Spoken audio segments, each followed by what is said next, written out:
It's not many. Um, I'm just starting to get back into watching movies, really. I have this thing, like I think most people do, because of YouTube and TikTok and shorts and reels and stuff. My attention span is very short now. Like, it's like, if you don't grab it in 20, 30 seconds, sometimes not even that, then it's gone. I'm on to the next thing.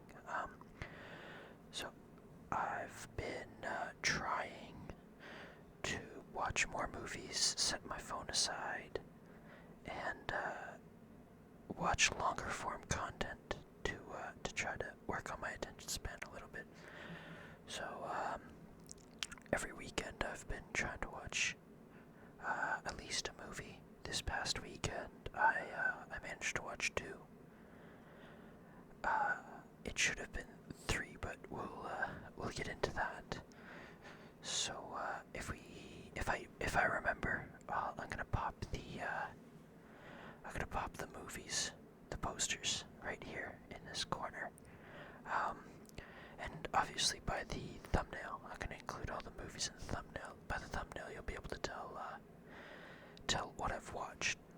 But I got 6 movies to talk about.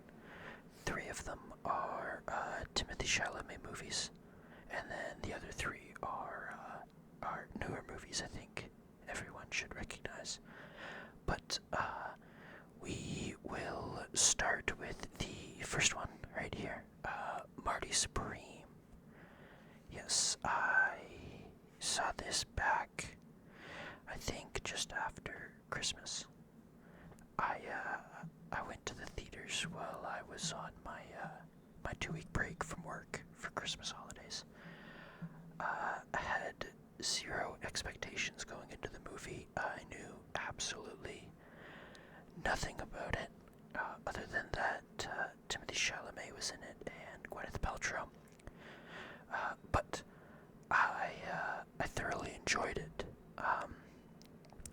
I gave it a 5-star rating on my Letterboxd, because I honestly think I was thoroughly entertained for the duration of the movie. I don't want to spoil it too much in case no one's seen it yet. I know it's been out for a while now, but anyway. So he's obviously a ping pong player, which I actually didn't know going into the movie. I had no idea what it was about. But yeah, he's a ping pong player, and then he kind of just gets into all kinds of shit through the entire film, and honestly, it's quite entertaining, and I thoroughly enjoyed it. Like I said, 5 out of 5 stars. This was one of the movies on my list here today that I don't really think had too many slow parts. I think he gets into so much stuff, so much trouble in the movie, that there's just always something going on. It's constantly jumping from one, I guess we could call them adventures or mishaps. It's always jumping from one of those to the other, and literally right until the end of the movie. So not really many slow parts. Maybe the build up at the start is a little slow, but even that, he gets into some stuff. I don't want to say too much, but yeah. So I thoroughly enjoyed it. I thought Timothée Chalamet did a really good job. I really liked Tyler the Creator's character, and I think, what's his name, Mr. Fantastic. I can't think of his name right now, but I think he did. Oh, Kevin O'Leary. I think for a movie where you got to be like an actual actor, and it's not just like a Donald Trump and Home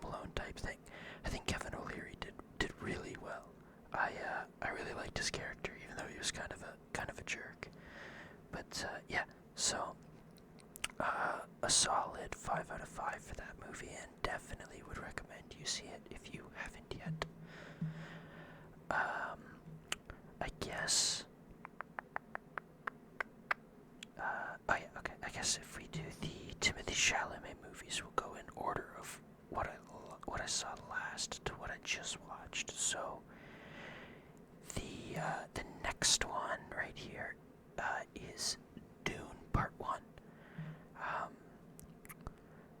My entire family basically has seen it, and they were telling me it was a pretty good movie. So and I had been putting it off forever. I meant to watch Dune like a long time ago, like years ago.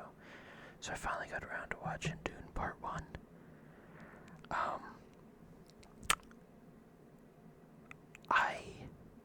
I liked it. The cinematography was great. I think the got a hair in my mouth. I think like the action shots were choreographed well. The fight scenes were good when there was some. And then just like the overall landscape of the movie was beautiful. It was a beautiful movie, visually speaking. I think it was a little too slow for me. I'm pretty sure I still gave it a 5 out of 5 star rating on Letterboxd. I think I might have given it a 4.5, but I think I gave it a 5 star. Probably because of the caliber of actors in it and the cinematography of it. I've never read the book. I'm not much of a reader, so I'll probably never read the book. But yeah, I mean it had a lot of build-up. You could obviously tell that they made the first one to set up for the second one. But I think it still hit quite a few good points. Like the storytelling didn't really have any holes in it. And then like the action parts of it I think the action parts of it were worth the watch. Like I think the slow parts kind of make you sit there and think like, do I really want to continue watching this? But then when you finally do hit those parts where like they're flying the ship and being shot at, or they're running away from the bad guys, then those parts I think do make up for the slow parts and do justify them. And yeah, I definitely think that one's worth a watch too, especially because Part 3 comes out in December of this year, the same day as Avengers. Actually, Doomsday and Doom Part 3 come out same day, so that'll be interesting. I don't know, I might, depending what day of the week it is, I haven't checked it. It's probably a Saturday, I'd assume. I might see if I can swing going to see both, but I don't know. We'll see. So keeping on theme with that of watching Part 1 and Part 3 coming out, the next movie is obviously Dune Part 2. Dune Part 2 was good as well. I'm pretty sure I think I gave this one a 5 out of 5 as well. Probably for the same reasons. The cinematography again was beautiful. I mean, how could it not be? It's just massive desert shots. But this one definitely had a lot more action. Definitely had the slow parts too, because the beginning of the film's got to build up. Was it worth the watch? I think so. I don't know. I struggled with this question for a couple of days after finishing it, because it's like a 2-hour and 45-minute movie.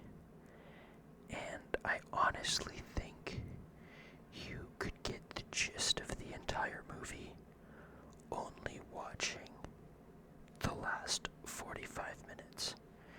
You would need someone who's seen the entire thing to fill in maybe a few plot holes.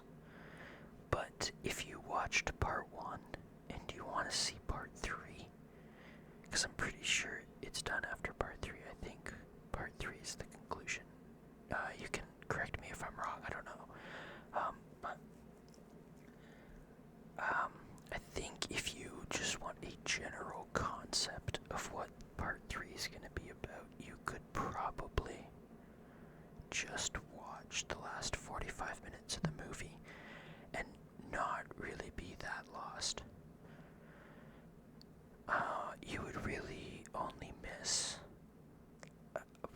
essentially it's like training sequences. Like, think Luke Skywalker with Yoda, but 5 times as long.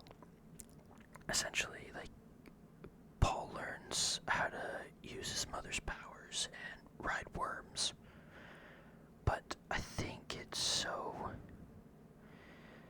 I don't want to say drawn out, because I don't think it is.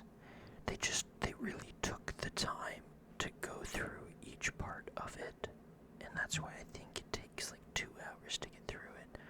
So I think I ultimately landed on it was worth the watch. But like I said, I think the last 45 minutes does the majority of the carrying of the weight load from the first 2 hours. But yeah, so if you're interested in part 3 coming out, I definitely do think if you have the time and you're into movies, giving part 1 and part 2 a watch, you'll be entertained for sure. Just either make sure your entire day set aside if you want to watch them both at the same time, or space it over like an entire weekend, because it's about 5 hours in total for the 2 movies. Yeah, I definitely think that Timothée Chalamet was really good in all 3 of these movies I've seen. I know there's a lot of people who clown on him and aren't really his biggest fan, but I honestly don't think I've seen a Timothée Chalamet movie I haven't liked, because I even really enjoyed his rendition of Wonka. I thought it was a nice, refreshing take on that movie. It wasn't the creepy version like Johnny Depp's was. And I don't think anything will ever beat the classic, the original Willy Wonka with Gene Wilder, but we'll save that for, maybe we'll talk about that in a different movie review or movie recap. So yeah, so we watched Dune Part 1, Dune Part 2, and Marty Supreme. Then we will go on to the movie I watched this past Friday, which is the Oscar-winning One Battle After Another. I don't know if this movie is supposed to be classified as a comedy, but there was definitely some very laughable parts. Like, there's a lot of the movie that you're laughing out loud about. It's just the way the characters interact and their dialogue. You honestly can't help but laugh. It's a really good movie. I really liked this. I think, honestly, in this entire list, I think I've rated every movie a 5 out of 5, maybe a 4.5 out of 5 for 1 or 2 of them, but I don't know. I guess I just picked really good movies. But anyway, One Battle After Another with Leonardo DiCaprio.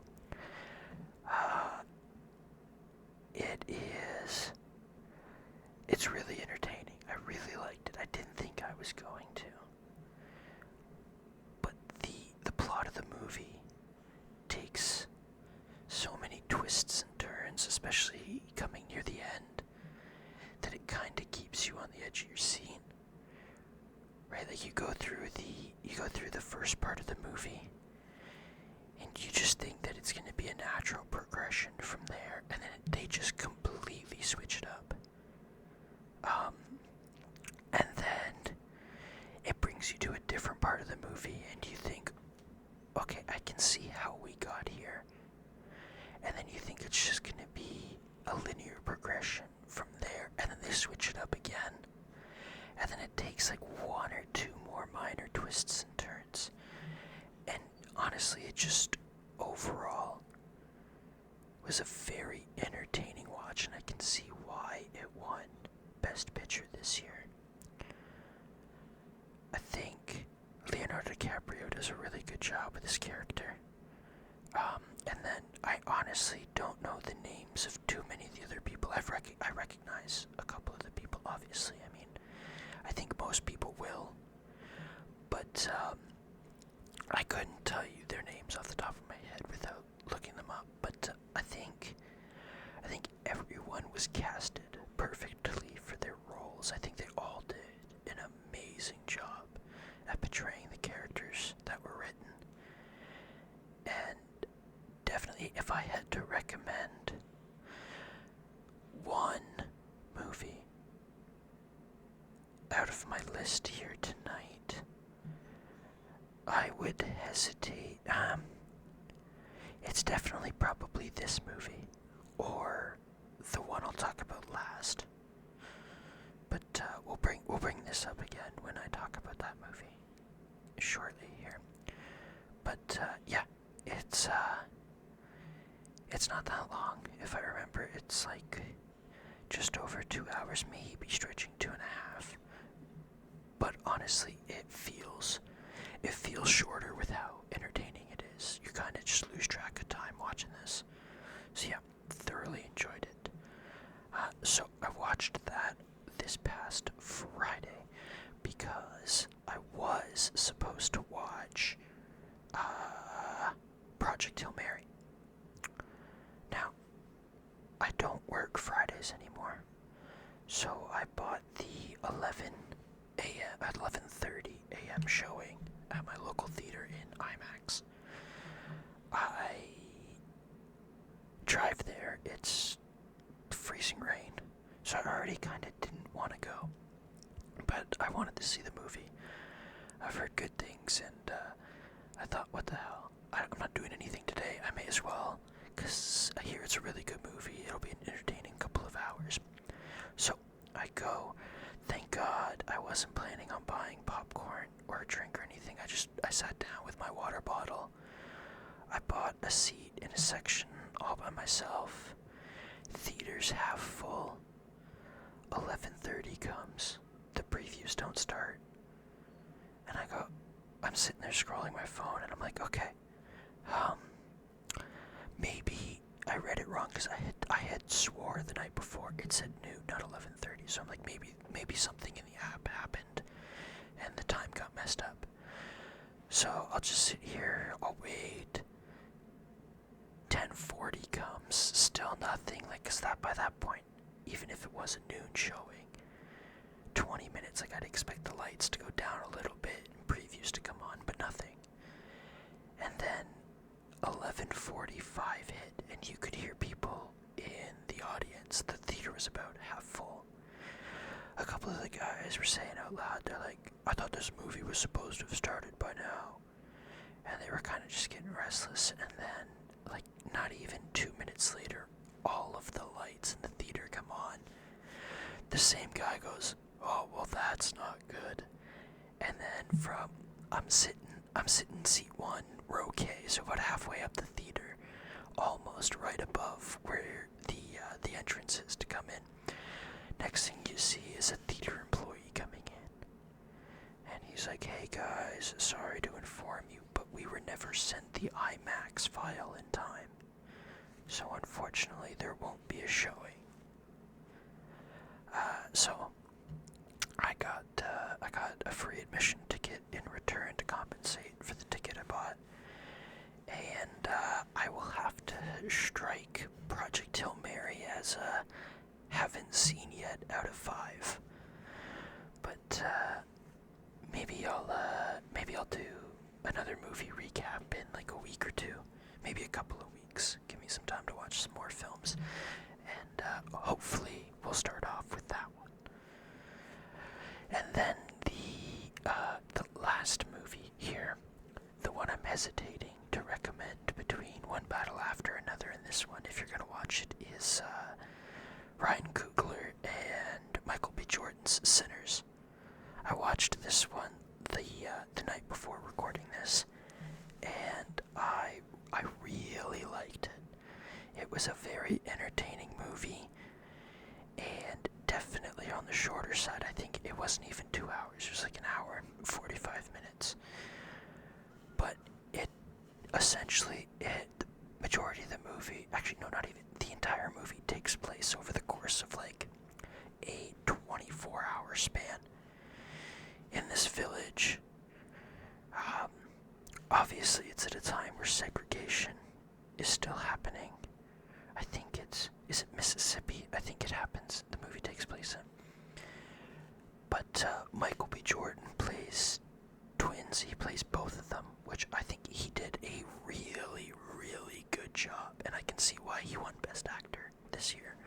for that role. He did a really good job because the two twins are like, for a lot of the movie, they're complete opposites of each other. And then they get even more opposite of each other. I don't wanna spoil anything. But yeah, he did a really good job, and I think Ryan Coogler did a great job writing it.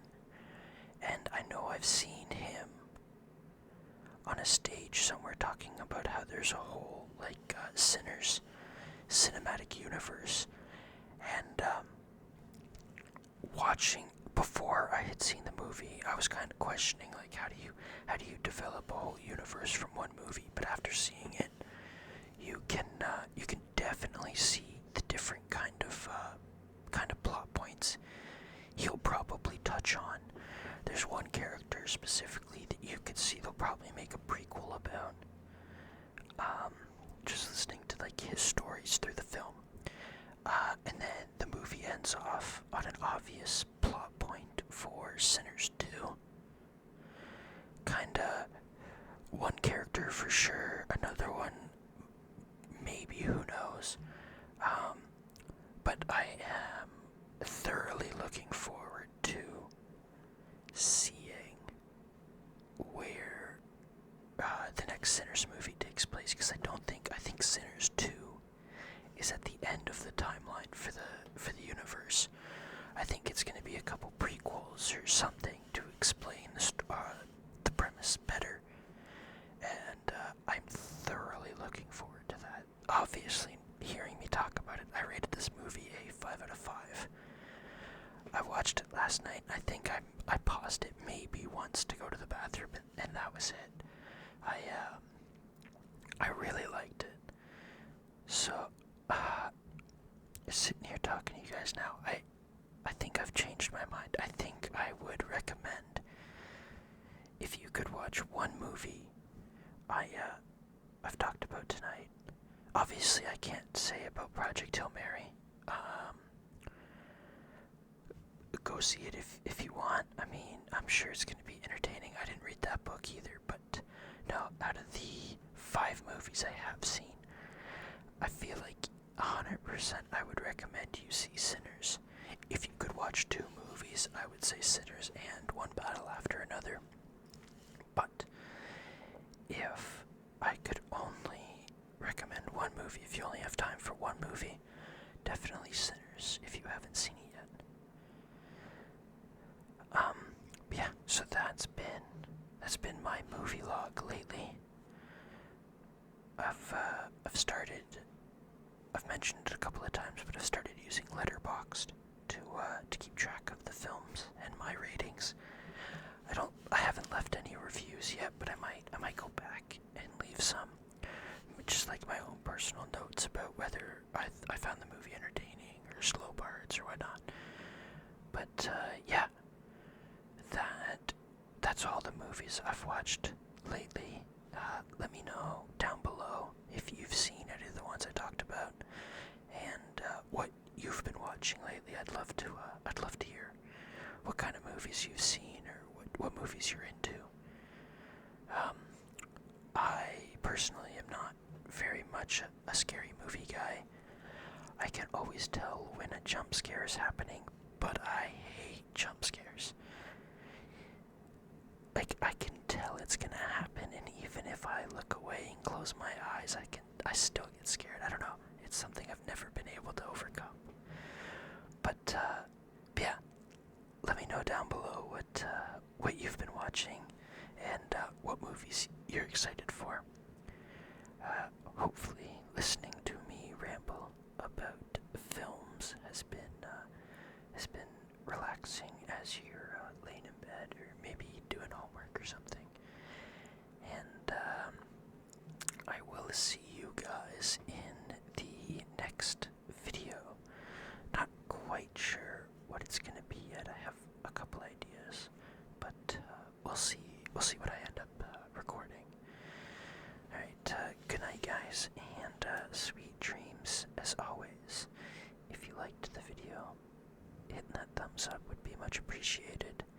And if you're enjoying the content on the channel, as I always say, and you want to see more, that subscribe button would be greatly appreciated.